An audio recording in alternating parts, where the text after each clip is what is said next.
मध्य प्रदेश में बीजेपी के दिग्गज नेता ज्योतिरादित्य सिंधिया और नरेंद्र तोमर की पकड़ कमजोर पड़ती जा रही है। हाल ही में निगम चुनाव में बीजेपी को ग्वालियर चंबल संभाग में जबरदस्त मात मिली थी।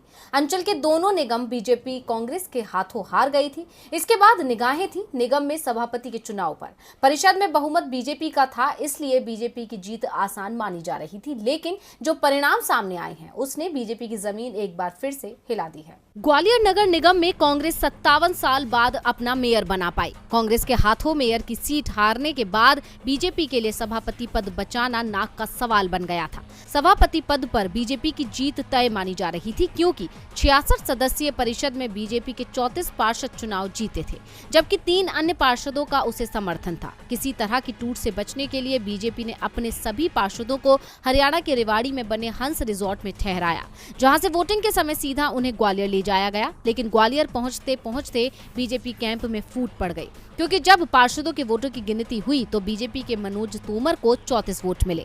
कांग्रेस ने अपने वोटों की संख्या तो बढ़ाई, लेकिन कांग्रेस उम्मीदवार लक्ष्मी गुर्जर 33 वोट ही ले पाई। परिषद में 66 वोट पार्षदों के और 1 वोट मेयर का था। बीजेपी 1 वोट से किसी तरह से ग्वालियर में सभापति चुनाव जीतने में तो कामयाब हो गई, जबकि पार्षदों की बाड़ेबंदी की कमान ज्योतिरादित्य सिंधिया और नरेंद्र तोमर के हाथ में थी। यानी सिंधिया और तोमर की कोशिश के बावजूद कांग्रेस ने बीजेपी के घर में सेंधमारी कर ली।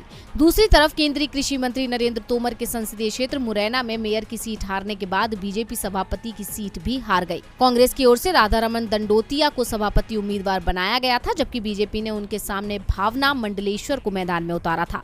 परिषद में कांग्रेस के पास 19 पार्षद हैं, लेकिन उसके उम्मीदवार को 27 वोट मिले, जबकि बीजेपी की उम्मीदवार सिर्फ 21 वोट ही ले पाई। यानी कांग्रेस के राधारमण दंडोतिया 6 वोट से चुनाव जीतने में कामयाब हो गए। पहले मेयर और अब सभापति के चुनाव में कांग्रेस की जीत से साफ हो गया है कि अगले साल होने वाले मध्य प्रदेश विधानसभा चुनाव में सिंधिया और तोमर की कड़ी परीक्षा होने वाली है।